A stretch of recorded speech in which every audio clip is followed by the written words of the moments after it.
Olá a todos, sejam muito bem-vindos à nossa casa e ao nosso sofá. Eu sou o Rick. E eu sou a Lorena. E hoje, como hoje é o Dia dos Namorados, alguns dias atrás eu coloquei uma caixinha de perguntas no meu Instagram e a gente vai estar respondendo com muita alegria alguns dos questionamentos que vocês têm aí, e eu espero que seja um momento muito produtivo e muito edificante também. É isso aí, então agora a gente vai chamar a nossa produção, João, e ele vai lançar as perguntas e a gente vai respondendo aqui conforme aquilo que a gente sabe, da nossa experiência e nosso testemunho pessoal também. Vamos lá, primeira pergunta. Tem que orar para começar a namorar alguém? Excelente pergunta, e eu geralmente nas sessões de aconselhamento de jovens ou de pessoas que estejam procurando relacionamento, geralmente eu digo que sim e não.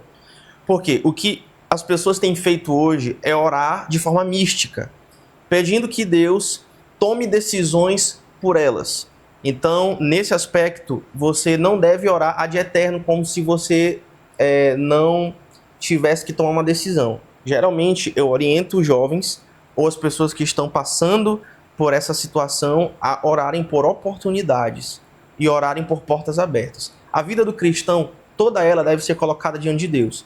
Toda ela deve ser consagrada a Deus. E isso que quer dizer cristão de certa forma. Porém, nós precisamos pedir que Deus nos dê sabedoria para tomar escolhas e decidir pela esposa, pelo cônjuge, pelo marido que que vai que vai somar, melhor dizendo, no nosso propósito e vai complementar aquilo que Deus desejou para nós e sonhou para nós. O que tu acha, Lorena, sobre isso? Palestrou, né? Complementando o que ele disse, acho também que tem que orar porque o crente tem que orar para tudo na vida dele, né? Para toda decisão importante que você for tomar, e não só as grandiosas, mas enfim, a oração faz parte da vida do cristão, mas também tem muito aquela questão do jovem que trata o orar já como um pré-relacionamento. E fala assim, a gente tá orando. Muito importante isso aí também, muito importante. E aí a pessoa já tá se envolvendo emocionalmente e dizendo assim, mas estamos orando. Mas, no caso, você já tá dando, assim, um pezinho dentro do relacionamento. Então, trata a oração como um momento de preparação e não de envolvimento profundo, digamos assim. Gente, isso aqui é tão 2015. Isso aqui já passou. Isso aqui já Estamos passou. orando. As pessoas cansaram de esperar. Tá cringe, pô, tá cringe. Estamos orando. As pessoas cansaram de esperar. Nós precisamos pedir para Deus nos dar a sabedoria para tomar decisões. Só um testemunho. Eu não sei se vocês vão perguntar sobre isso. Eu realmente não conheço as perguntas que botaram lá na caixinha de perguntas. Foi o pessoal da produção que coletou essas perguntas.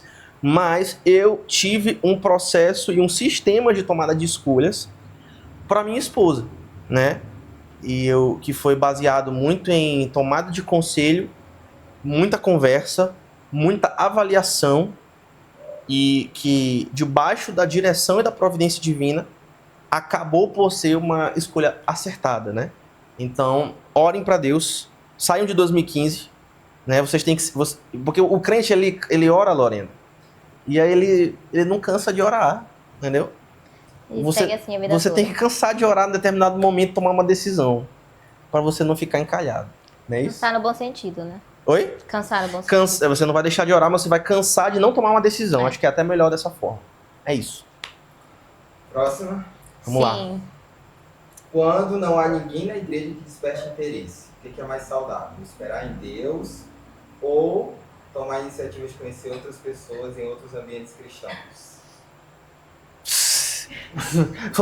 Sou bastante específico, né? Eu sou bastante específico. É sobre a gente? É sobre a gente? E aí, Olha, Lorena? da minha experiência, né, eu vim de um contexto que realmente, na minha igreja, eu não tinha interesse, não é que não tinha opções, vou dizer assim, para não menosprezar, digamos assim, quem estava lá, né, disponível, mas do meu interesse, não tinha. E aí, o que eu fazia, né? Fica a dica. Frequente ambientes cristãos, frequente eventos, não somente, tipo, meu Deus, eu vou numa conferência, eu vou num acampamento, eu vou num retiro, buscando um namorado, uma namorada, e é só isso que eu tô indo fazer lá. mas se envolva de pessoas que podem agregar na sua vida. Se cerque, né? Exatamente, se cerque, na verdade. E que sejam possibilidades, né? Saudáveis para um possível relacionamento. Porque, de fato, você vai esperar em Deus, mas você não vai esperar sentado, né? Então, faça alguma coisa. Então, para quem reclama aí que, meu Deus, não aparece ninguém, mas que também não sai para um evento, não vai numa conferência, não faz nada, aí é ruim, né? Não se coloca numa situação de disposição. Essa que é a questão. E mais uma vez volta para o princípio da primeira pergunta, que é a questão de você tomar uma decisão e tomar uma atitude. Não ficar parado, né? Exatamente, não fica parado. E depende também, né? Depende do momento que você está na vida. Quando eu conheci Lorena, eu tinha orado a Deus, né? E assim, eu não gosto de ter essas coisas muito místicas, eu fiz um propósito. Particularmente não é a minha praia, mas eu tinha orado a Deus, eu disse, Deus, eu estou sentindo necessidade de progredir nessa parte da minha vida. E aqui eu já vou dizer logo, eu não acredito que eu não endeuso o relacionamento, eu particularmente. Eu sempre digo que eu casei com a minha esposa, o nosso casamento é um bom casamento, graças a Deus, tudo certo. Nosso casamento, a nossa cerimônia de casamento foi muito bonita e foi um momento muito feliz da minha vida, mas não foi o momento mais feliz da minha vida. O nosso casamento é muito bom e eu recebo essas gotas de graça todos os dias. Quando a gente compartilha a vida, nos momentos bonitos e nos momentos difíceis que a gente tem. Então, tome uma atitude e veja o momento que você está na sua vida. A Bíblia diz que nós devemos confiar no Senhor e não nos estribar, não confiar no nosso próprio entendimento. Confiar no Senhor e se apartar do mal, mas também trabalhar. Então, quando eu conheci a Lorena, eu tinha feito essa oração e eu fui no seminário, né, que não era nem na minha igreja, não era nem na minha denominação. E lá eu vi Lorena e eu disse assim, Jesus, essa menina aí cura minha tristeza, né? Clássico, e foi né? basicamente isso, essa história eu sempre conto por aí. E foi exatamente isso, a gente conversou, eu não fiquei apaixonado pela Lorena, eu acho que eu nunca fiquei muito apaixonado no sentido de aquela paixão avassaladora de sentimento, mas eu amei a minha namorada naquela época, depois noiva e depois esposa. E tudo isso partiu de uma decisão, uma tomada de decisão. E quando você escolhe dessa fidelidade, esse é o fundamento a partir do qual coisas belas vão surgir e germinar. Sentimentos bons, sentimentos de amor, sentimentos de paixão, sentimentos de plenitude no seu relacionamento. Então, se mexa, mais uma vez. Próxima pergunta. Vamos lá. É bem parecida com o que acabou de falar. Antes de iniciar um relacionamento, quais critérios devo considerar para não ser guiado apenas pela paixão? Maravilhosa pergunta. Primeiramente, não seguir pela paixão. Não seguir pela paixão. Porque a paixão, ela faz com que você desconsidere outros critérios que são infinitamente mais importantes. E outra coisa, ao longo do seu casamento, todo mundo que é casado há mais tempo do que eu vai dizer isso. Ao longo do seu casamento, você vai se apaixonar e se desapaixonar. E o que vai definir isso? Às vezes no mesmo dia. No mesmo dia. Então, a paixão, ela pode estar lá e depois, 5 minutos depois, ela pode não estar lá. Mas vocês fizeram um pacto. Vocês fizeram um voto. Claro que eu estou falando de quando você for culminar no casamento. E esse pacto, ele existe. Você não casou diante de um pedaço de pau. Lembrando que todo cristão ele deve se relacionar com foco no sagrado matrimônio. Você não vai casar diante de um pedaço de pau. Você vai casar diante do Deus vivo. E ele que vai unir você com o seu cônjuge. E esses votos que você vai fazer, eles existem. E esses votos serão a base a partir da qual, mais uma vez, os sentimentos de paixão vão germinar. E isso significa que, ao longo da sua vida, você vai ter a graça de se reapaixonar várias vezes pela mesma mulher ou pelo mesmo homem. Não sei se fez sentido, Lorena. Faz sentido? Inclusive, indo além desse critério, né? Tipo, além de não se envolver só pela paixão, tem também os princípios, né? E eu não falo princípios somente, você é cristão, o que você acredita sobre família. Isso nem se discute, eu acho, né? Pois é, isso é o básico do básico.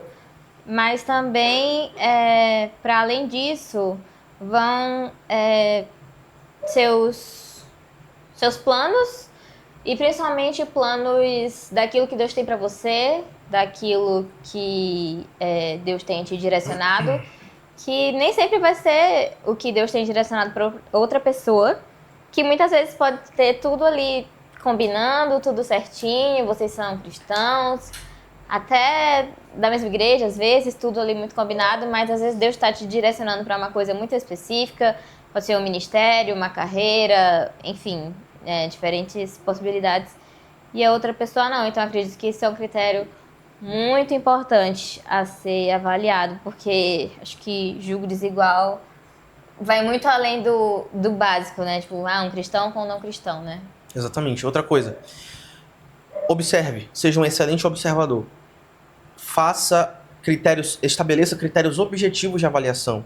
Conversem, avaliem. Quando eu conheci Lorena, as informações que eu tinha sobre ela, que na época não eram muitas, eu submeti a um terceiro, preste atenção nisso, gente, jovens e outras pessoas que estão aqui. Eu submeti a terceiros, outras pessoas, pastores, que têm bagagem de aconselhamento, e eu disse, olha, essas são as características dessa jovem aqui. O que o senhor acha? Ele não conhecia a Lorena. E esse especificamente foi o Alan Porto. Um abraço para o Alan Porto. Você foi determinante no meu casamento. Será que ele lembra? Até hoje eu tenho a conversa lá no direct do Instagram. Eu falo assim, olha, essa moça, e que eu tô falando de Lorena, essa moça é assim, assim, assado. Eu fui ditando, né, descrevendo as características de Lorena, aquelas que eu tinha até naquele momento. E ele foi dizendo, olha, pelo que você falou, ela é uma boa pretendente. E quais foram as coisas que eu listei? Várias coisas. Então, gente, não ignorem princípios, não quebrem princípios. Deus, ele estabeleceu princípios para guiar o mundo. E Deus não vai contra os seus próprios princípios. A providência, muitas vezes, ela seguia por métodos ordinários. Então, quando eu conheci Lorena, eu olhei para a família dela, que era uma família estruturada. Gente, pelo amor de Deus, eu não estou dizendo o que você deve fazer ou não deve fazer, né? Porque até às vezes eu nem conheço vocês. Mas procurem cônjuges, futuros cônjuges, de famílias estruturadas. Os dados aí, né? Os dados falam alto. Os dados falam alto. Não estou dizendo que Deus não pode restaurar e não pode usar. Porém, se você tiver a oportunidade de escolher, se você estiver na condição de escolher, escolha famílias estruturadas para você fazer parte. Escolha famílias não ideais, porque não existe, mas famílias que elas se enquadrem em determinados padrões bíblicos, né? Porque isso é sempre uma influência, né? Porque isso vai influenciar o seu casamento. E eu encerro minha fala dizendo o seguinte: casamentos saudáveis que foram estruturados em cima de boas escolhas já são difíceis. Não é que são difíceis, mas são desafiadoras. Uhum. Bons casamentos, por si só, já são desafiadores. Imagina casamentos que são estruturados em cima de escolhas ruins. Então pense muito e pense com muito cuidado e com muito critério. Avalie, coloque critérios para terceiros avaliarem, terceiros sábios, né? O seu pastor, o seu líder, né? Que tenha sabedoria bíblica para poder opinar e para poder dar um parecer a respeito do que você deve fazer. Lembrando que os casamentos no Antigo Testamento todos eram assim. E os casamentos do Novo Testamento nunca são dissociados do contexto da igreja local. Então, são várias coisas que eu poderia dizer, mas eu acho que eu consegui compilar as coisas mais importantes para você tomar uma decisão. Aí a pessoa mandou, eu e a pessoa com quem me relaciono congregamos em igrejas diferentes. Eu e pessoa. Como discernir qual deve ser nossa igreja no futuro? Como equilibrar chamado ministerial e submissão bíblica nessa decisão? Não. Pensa nos dois casos, homem e mulher. Certo. Fala aí, Lorena, você. Um homem com chamado muito certo e uma mulher com chamado muito certo. Sim, então, no meu caso, com mulher, né, que casei com um homem, Graças a Deus. Foi uma coisa muito simples. Eu sei que não é todo o caso, mas assim, foi uma coisa muito simples, porque apesar de eu ter muitas funções e ministérios já consolidados na igreja que eu frequentava, a igreja do meu pai, eu tinha isso muito certo na minha cabeça de que para onde meu marido fosse, eu iria. E não de qualquer forma, né? Até porque quando o Rick chegou, que eu vi que ele também já tinha um ministério bem consolidado, que ele era uma pessoa digamos assim, de influência importante na igreja dele e que tinha um futuro promissor ministerial, eu entendi que eu poderia caminhar ao lado dele tranquilamente e que eu não me apagaria, digamos assim. Então, desde sempre, isso foi bem resolvido, assim, na minha cabeça, de que quando a gente casasse, eu iria para a igreja dele. Tanto que isso nunca foi uma discussão, assim, nunca nem existiu esse debate no nosso relacionamento. Já tava bem claro, tanto no nosso relacionamento, na nossa família. Agora, eu entendo também que, por exemplo, se fosse o caso do Rick não ter uma relevância, não ser alguém envolvido na igreja dele, enfim, algo que fosse tirá-lo de um ministério que ele já tem, que está crescendo, enfim. Talvez fosse o caso de se conversar, né? E quem sabe poderia vir para minha igreja, não sei. Mas no nosso caso, falando um pouco da gente mesmo, foi assim. E eu acho que para meninas é mais tranquilo quando para meninas. Quando o cara já tem esse ministério já encaminhado. E eu não falo nem pastoral, eu falo, enfim, qualquer ministério que for. E que ela sente essa segurança de acompanhá-lo. É isso. Agora tu falar mais do... E outra coisa, eu achei perfeita a resposta de Lorena, eu só adicionaria algo que é crítico, no meu ver. Conversem sobre isso no início. E já estabeleçam isso como um critério que pode fazer com que vocês não caminhem mais juntos.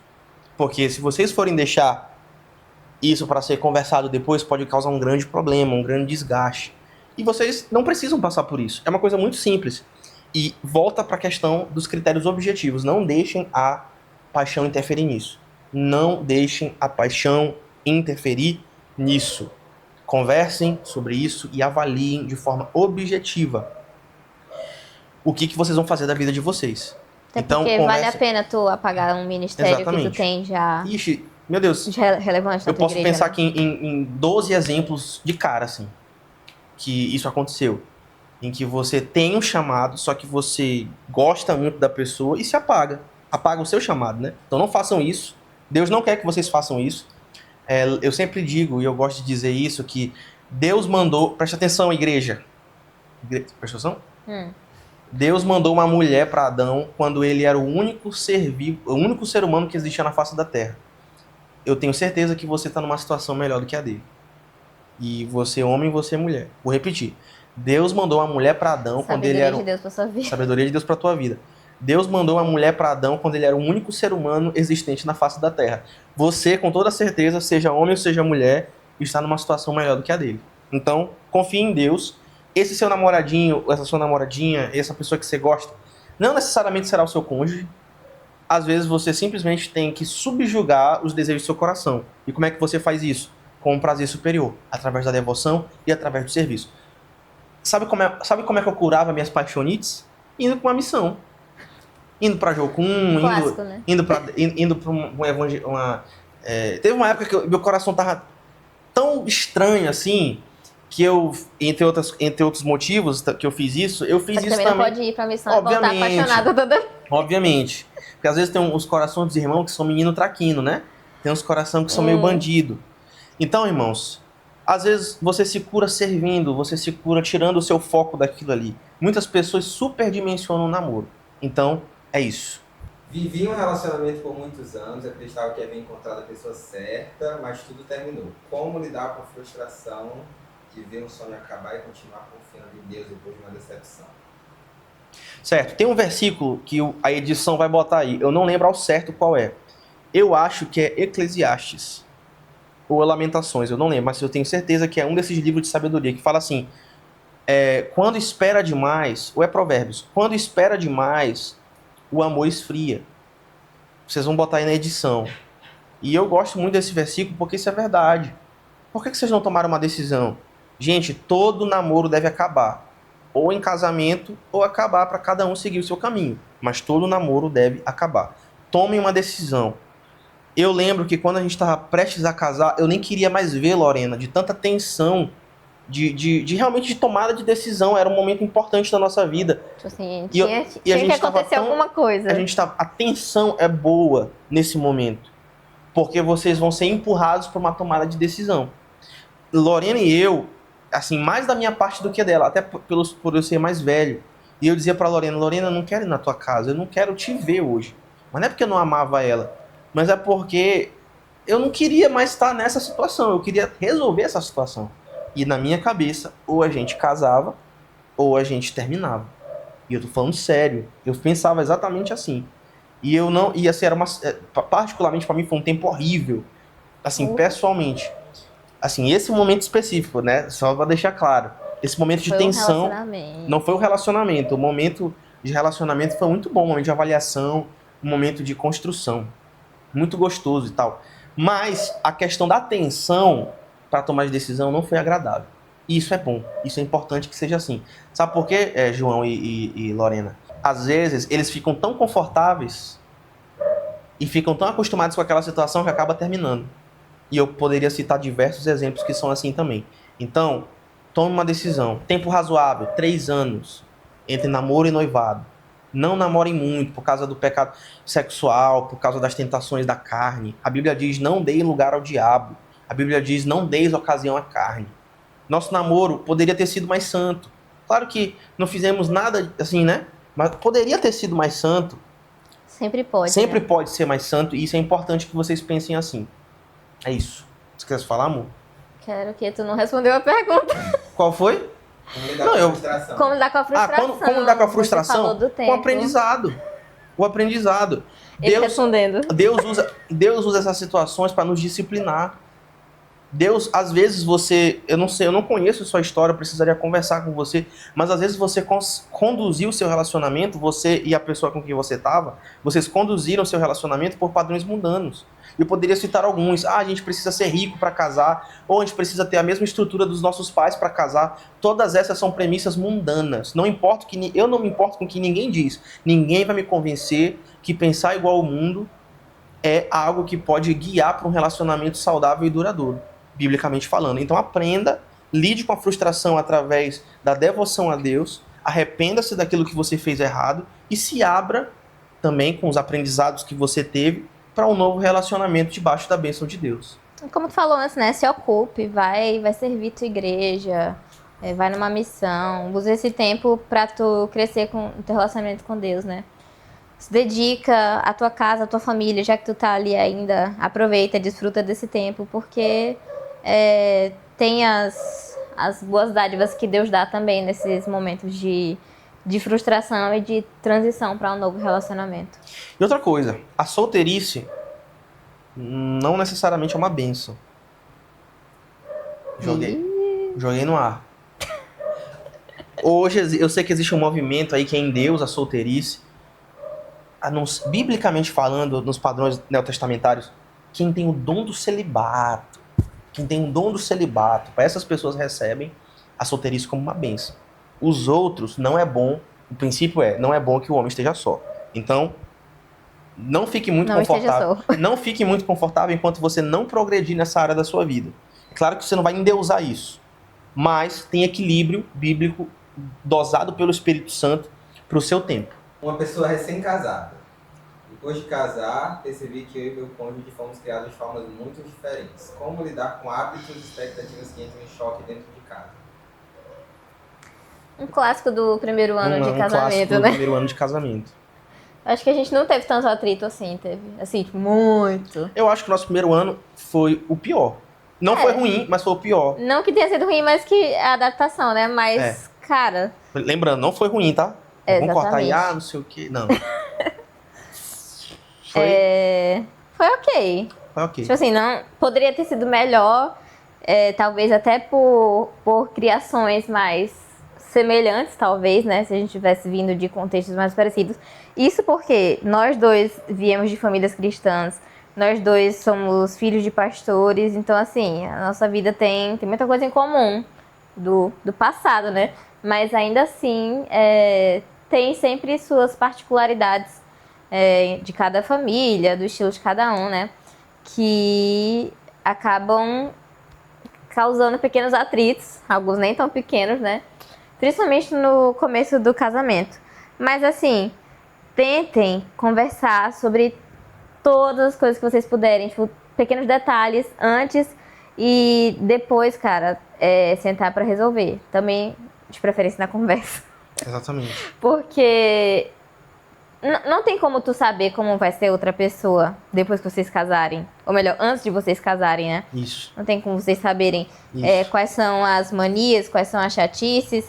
Por alto vocês sabem, mas enfim, entre quatro paredes que vocês vão ver os piores pecadinhos de cada um. A convivência traz muita coisa pra superfície, né? Convivência intensa. Tentem resolver de forma pacífica, com muita conversa, debaixo de oração também, né? Como a gente começou falando de oração, coloquem tudo que vocês forem fazer, todos os desgastes diante do Senhor, porque um casamento cristão tem também seus desgastes, né? Não é um relacionamento perfeito como nenhum outro, mas Deus dá graça pra gente lidar com essas questões, dessas diferenças diariamente. Exatamente. E eu particularmente, o tempo todo estou sendo convencido de coisas que estou errando na minha forma de tratar ela, né? Ou de me conduzir dentro de casa.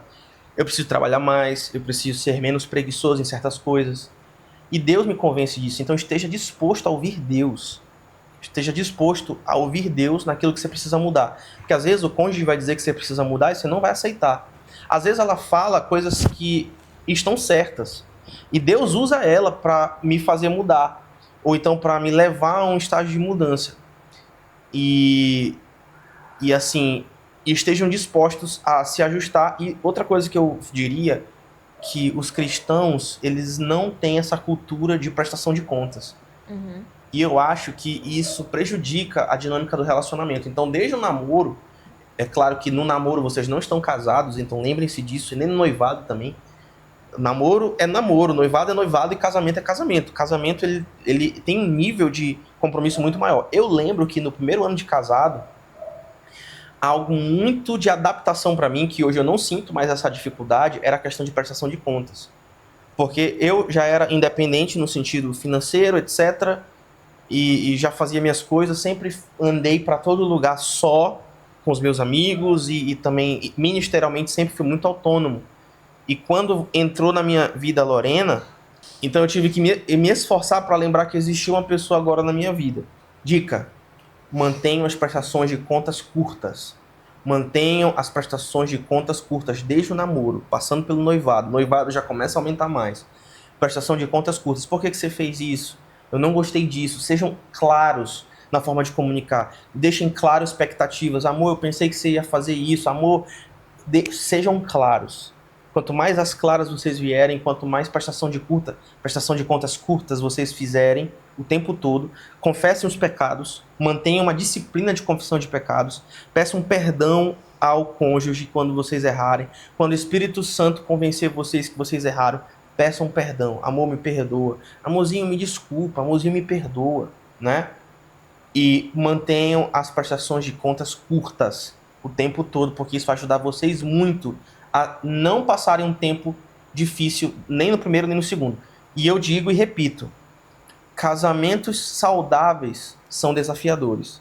Imagina aqueles que não são, ou que adotam características de convivência que não são saudáveis. Se os casamentos saudáveis já são desafiadores, imagina os que não são. Afinal de contas, o que pode dar errado quando você coloca dois pecadores debaixo do mesmo teto, né?